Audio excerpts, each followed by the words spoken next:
मैं उनकी समस्याओं पर गौर नहीं करता। मैं कहता हूँ, मैं जब भी तुम्हें स्मरण करता हूँ तो परमेश्वर का धन्यवाद करता हूँ, क्योंकि मैं भरोसा रखता हूँ। मैं भरोसा रखता हूँ परमेश्वर की सामर्थ पर, उसके प्रेम पर, परमेश्वर की योग्यता पर। मैं भरोसा रखता हूँ कि परमेश्वर योग्य है कि इसे पूरा करे, जिससे उसने खुद शुरू किया है। ये भला काम जो उसने शुरू किया।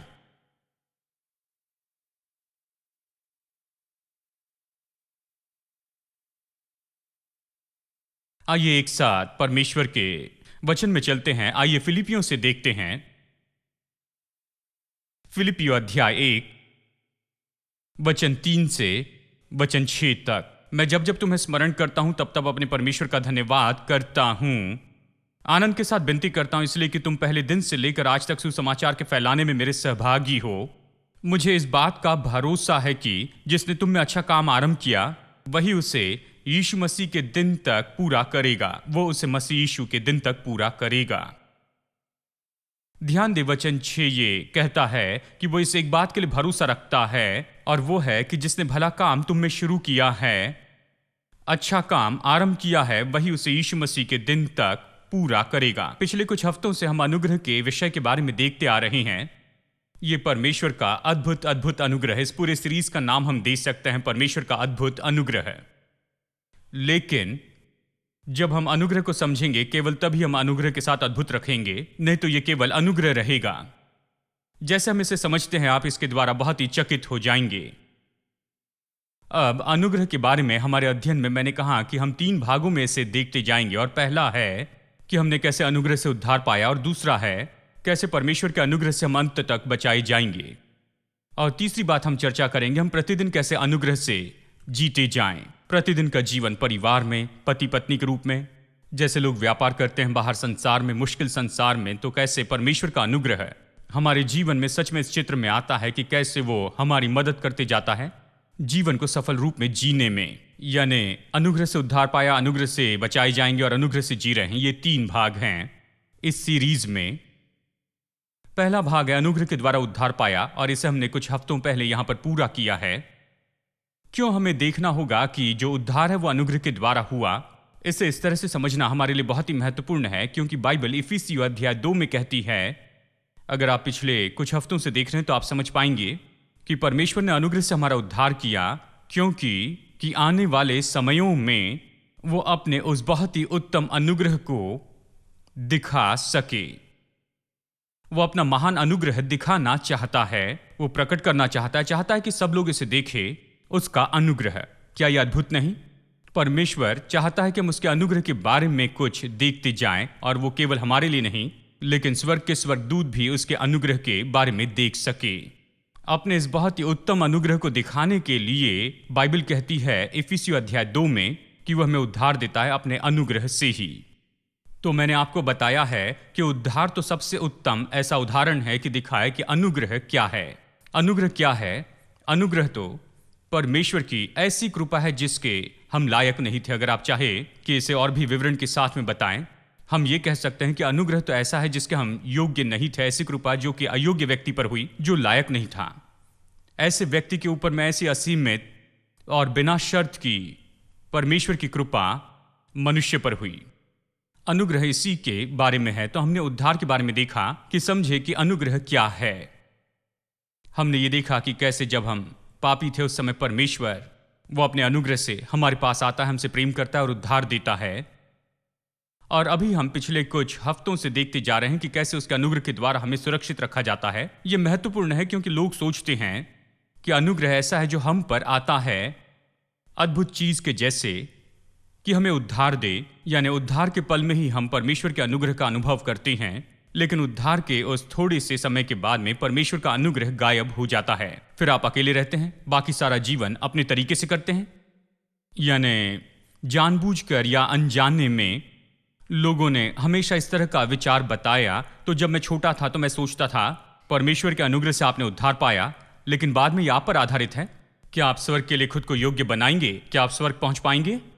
क्या अंत तक बने रहोगे? यानी उसने अनुग्रह से उद्धार दिया है, लेकिन सब कुछ अभी हम पर आधारित है। मैं ऐसे ही सोचता था, लेकिन फिर मैं इसे समझने लगा। जैसे मैं इसका और ज्यादा अध्ययन करने लगा, वचन को देखने लगा, तो समझने लगा कि अनुग्रह केवल उस थोड़े से समय के लिए ही उपलब्ध नहीं है जब हम उद्धार में प्रवेश करते हैं। वो अनुग्रह भी हमारे लिए उपलब्ध है। वही अनुग्रह जिसने हमें उद्धार दिया, वो अद्भुत अयोग्य होने पर भी की गई कृपा, जो अयोग्य व्यक्ति पर की गई, जो लायक नहीं था, कमा नहीं सकता था। परमेश्वर की बिना शर्त की कृपा हमारे लिए उपलब्ध है। जिस समय से हमने उद्धार पाया तब से लेकर अंत तक और पूरे अनंत काल में यह हमारे लिए उपलब्ध है। वही अनुग्रह जो हमें उद्धार देता है, वही हमें अंत तक बनाकर रखता है। मुझे ये पसंद है जिस तरह से पौलुस फिलिपियों को यहां बताता है। वो कहता है, मुझे इस बात का भरोसा है। देखिए, ये बात थी जब मैं चर्च में बढ़ रहा था, मैंने इस बात को नहीं सुना। वो हमेशा हमसे कहते, क्या तुम स्वर्ग में जाओगे? क्या तुम जा पाओगे? क्या स्वर्ग में जाना तुम्हारे लिए संभव होगा? क्या तुम उठाए जाओगे या फिर पीछे रह जाओगे? वो हमसे यही कहते थे। तो मैं हमेशा खुद को देखता जो छोड़ दिया जाता है, क्योंकि मैं हमेशा मेरी समस्याओं को देखता था। आपके बारे में पता नहीं, हम में विचारधारा है कि हम अपनी कमी घटी को देखते जाए, हमारी अपर्याप्तता को, कि हम कैसे गलत हैं, यही तो हमारे सामने खड़े रहता है। और चर्च हमें याद दिलाकर इस तरह से बताता था, अगर तुम सिद्ध नहीं है तो नहीं जा पाओगे।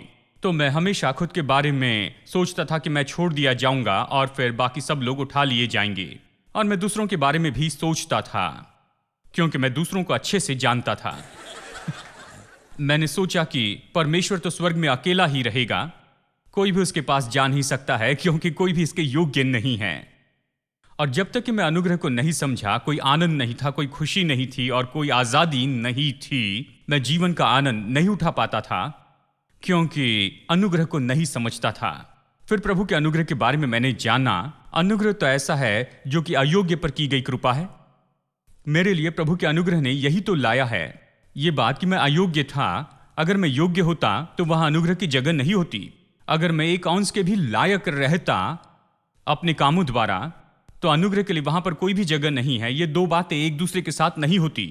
अगर इनमें से एक है तो दूसरा नहीं रह सकता। अगर आप अपने कामों पर आधारित हैं, आप ये कहते हैं मैं एक अच्छे मसीह परिवार में बढ़ा, मैं हमेशा अच्छा रहा, मैंने कभी कोई झूठ नहीं कहा है, धोखा नहीं दिया, कभी कुछ खाया पिया नहीं, कुछ नहीं जानते हैं, न कभी कोसा है। क्योंकि अगर आपने इस तरह से कहा है तो फिर अनुग्रह के आने के लिए कोई जगह नहीं है, क्योंकि अनुग्रह अयोग्य के लिए है, अच्छे के लिए नहीं। अनुग्रह तो उन लोगों के लिए है जो खुद को अयोग्य महसूस करते हैं प्रभु की कृपा के लिए। यानी जब मैंने इसे समझ लिया कि मैंने अनुग्रह से उद्धार पाया, तो मैंने जाना कि मैं अनुग्रह से सुरक्षित हूं। इससे मैं अच्छे से समझ गया कि कैसे परमेश्वर ने मुझे चुन लिया है। हालांकि वो जानता है कि मुझ में हजारों समस्याएं हैं, कि किसी तरह से मैं ऐसा व्यक्ति हूं जो गलती करता हूं, जो बदल नहीं सकता। मेरी दादी ने कहा, दादा ने कहा, मेरे माता पिता ने मुझसे कहा है कि तुम बदल नहीं सकते हो, आशाहीन केस हो। मैं निश्चित जानता हूं आपके माता पिता ने जानते हैं, आपसे ऐसा ही कुछ कहा होगा। आपके जीवन में किसी समय में आपके बारे में आशा छोड़ दी होगी। लेकिन बात तो यही है, परमेश्वर ने खुद में ऐसा विश्वास रखा है कि वो इसे कर सकता है। कि लोग जानते हैं, शुरू करने की कोशिश करते हैं और वो बीच में उस प्रोजेक्ट को छोड़ देते हैं, क्योंकि कोई मुश्किल आ गई है या कोई समस्या उठ खड़ी हुई है, कुछ असंभव परिस्थिति आई है, तो वो उसे बीच में छोड़ देते हैं।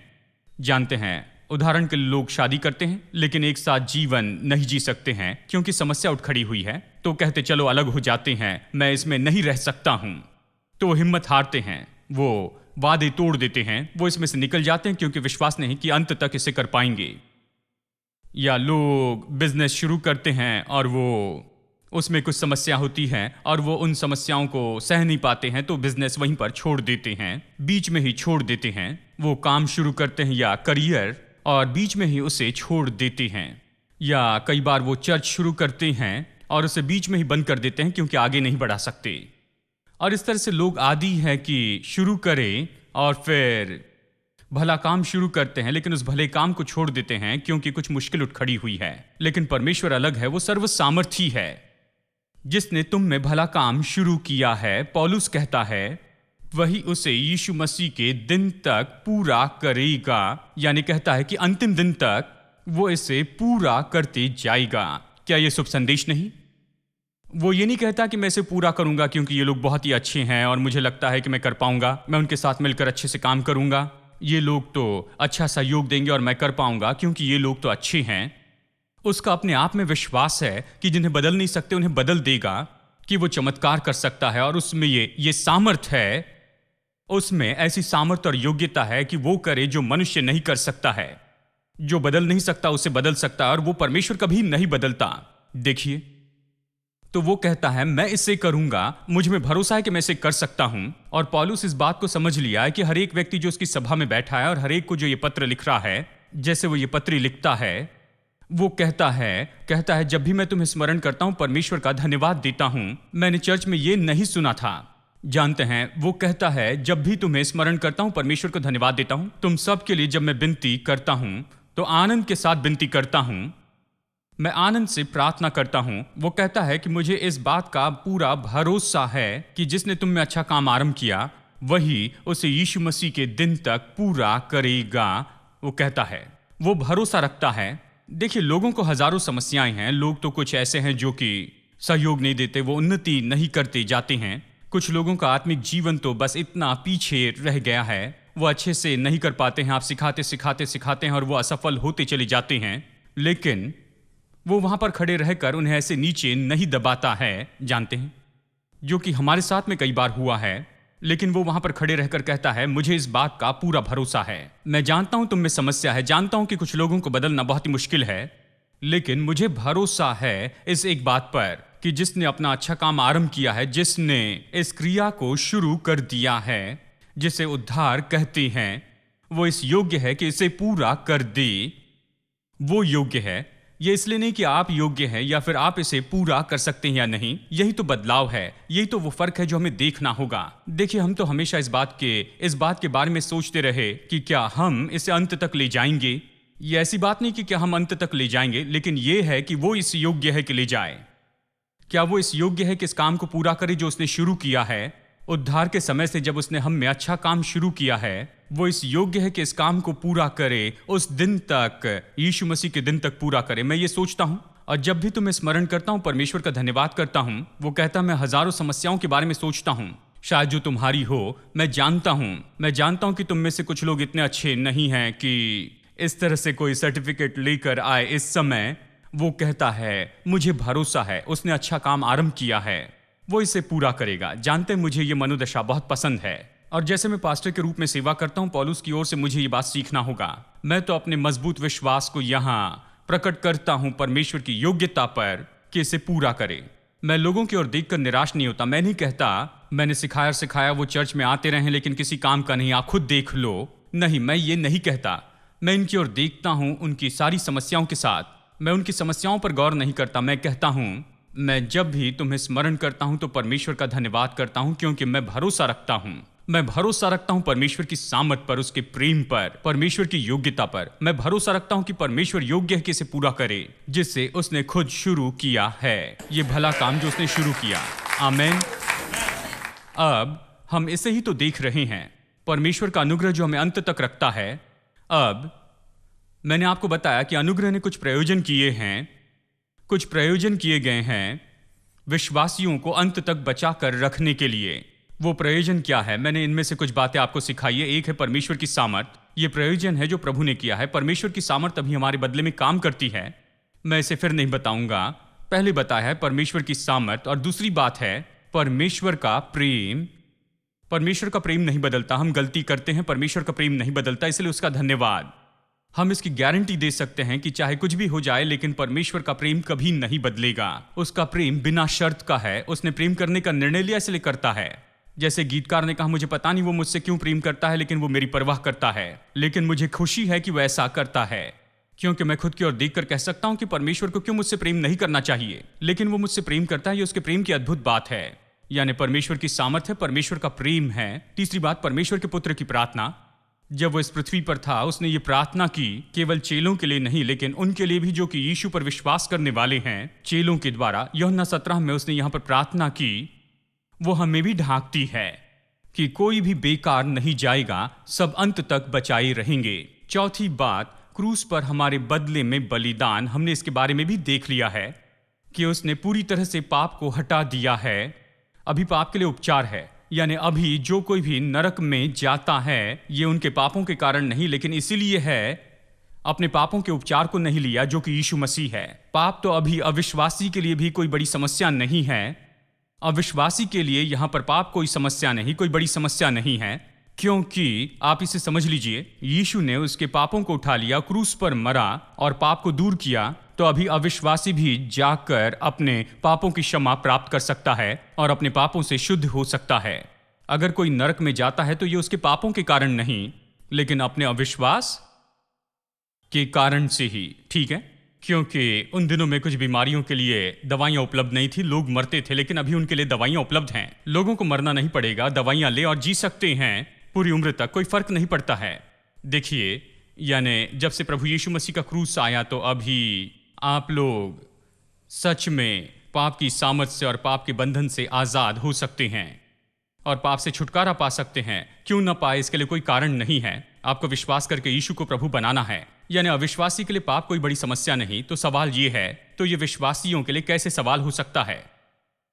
पाप विश्वासी के लिए कई बार समस्या होता है। विश्वासी दोष महसूस करते, हमेशा दोष भावना में रहते हैं कि वो अयोग्य है, पापी हैं, कीड़े हैं, मिट्टी हैं और ये सारी बातें हैं, जानते हैं।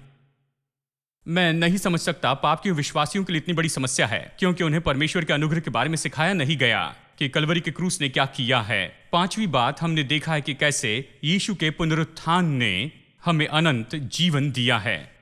हमें दिया गया है यह अनंत जीवन। अनंत जीवन तो ऐसा नहीं जो केवल कुछ समय के लिए रहता है।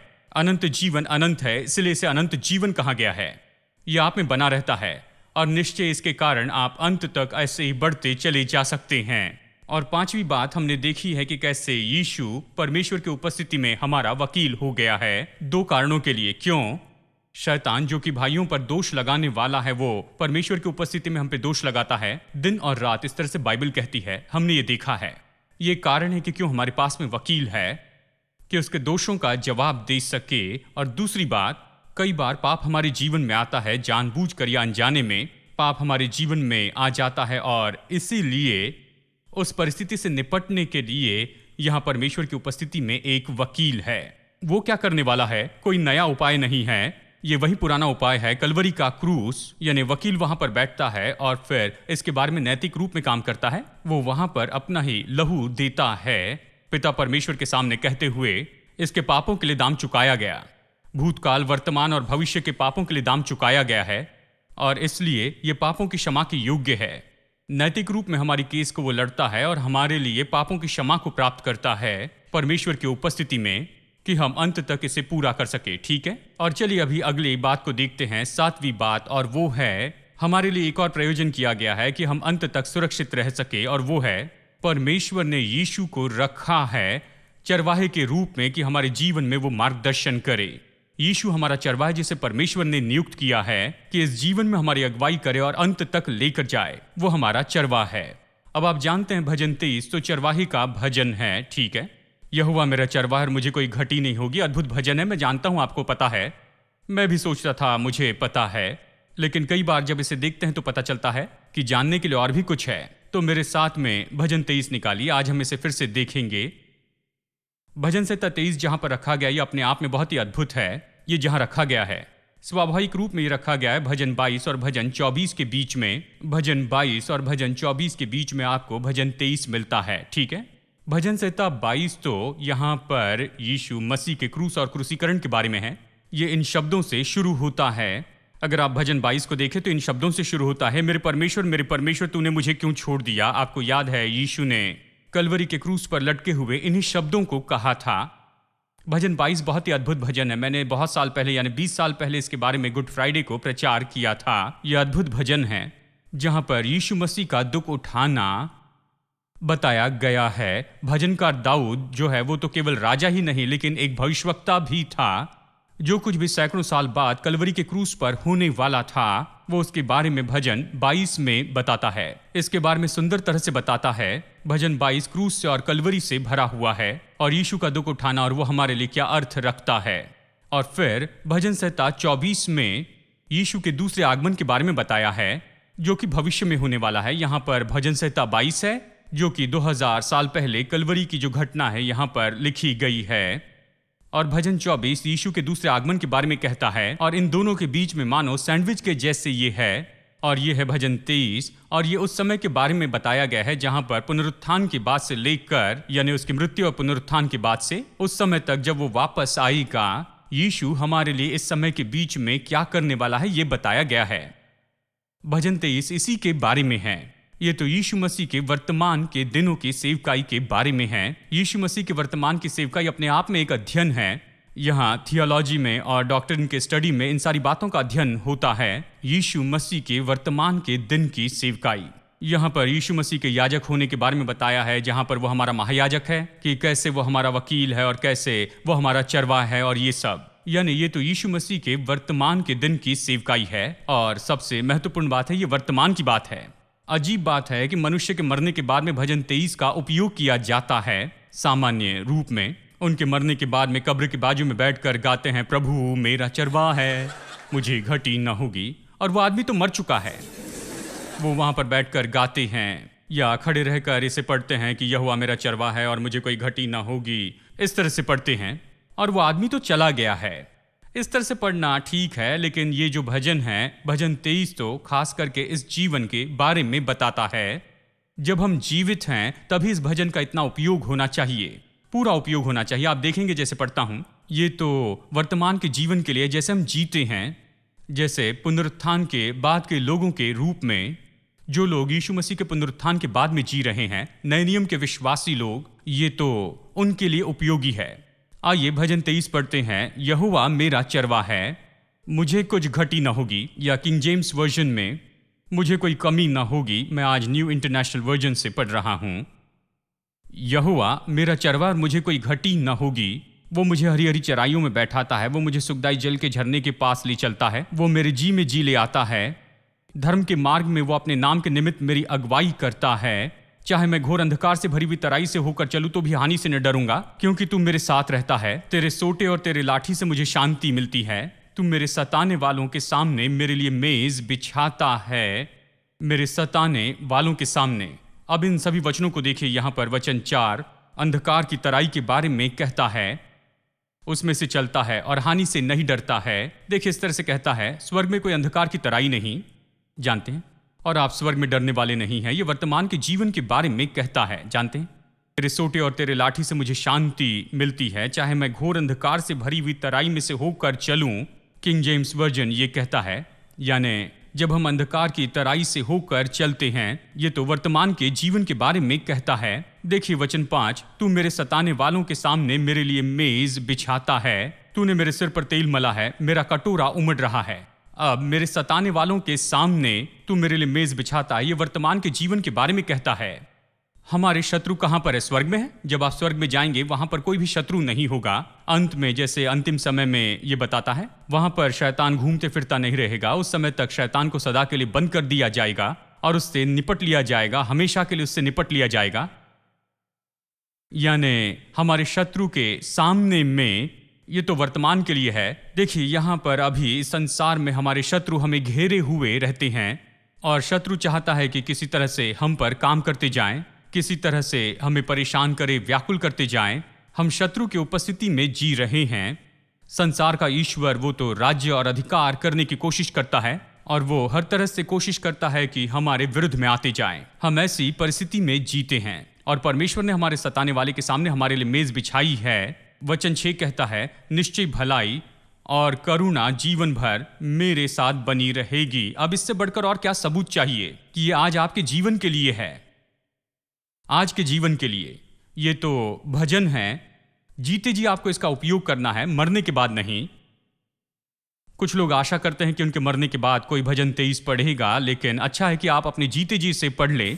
जानते हैं आपके मरने के बाद इसे पढ़ने की जरूरत नहीं। आपके मरने के बाद सब कुछ ठीक हो जाएगा। आप परमेश्वर की उपस्थिति में होगे, जानते हैं, सब कुछ ठीक हो जाएगा। लेकिन अभी इस समय आपको इसकी जरूरत है। अभी आपको जानना होगा कि आपके शत्रु के सामने प्रभु ने आपके लिए मेज बिछाई है। अभी आपको जानना है कि निश्चय भलाई और करुणा आपके जीवन भर आपके साथ बनी रहेगी। इस समय आपको जानना होगा कि चाहे आप घोर अंधकार की मृत्यु की तराई में होकर चले तो भी हानि से न डरेंगे, क्योंकि उसके सोटे और लाठी से हमें शांति मिलती है। अभी आपको जानना होगा।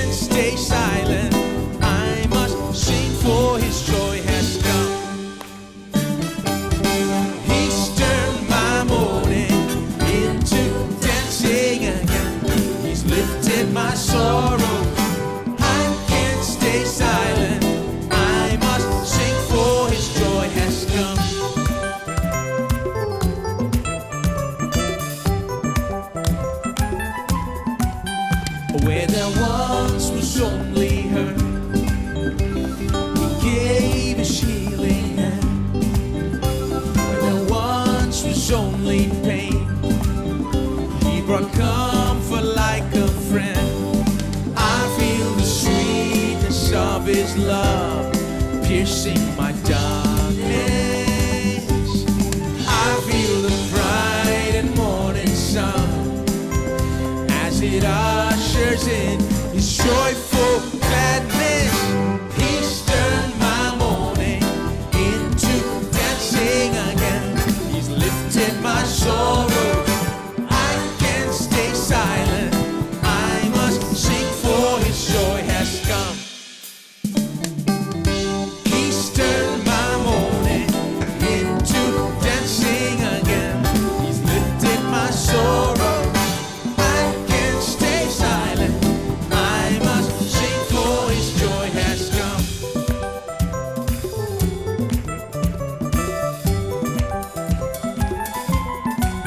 But where there once was only hurt, He gave His healing hand. Where there once was only pain, He brought comfort like a... Oh, do you feel it? I feel the sweetness of His love piercing my darkness. I feel the bright and morning sun as it ushers in His joyful gladness. He's turned my mourning into dancing again. He's lifted my sorrows. I can't stay silent. I must sing, for His joy has come. Your anger lasts for a moment in time, but your favor is here and will be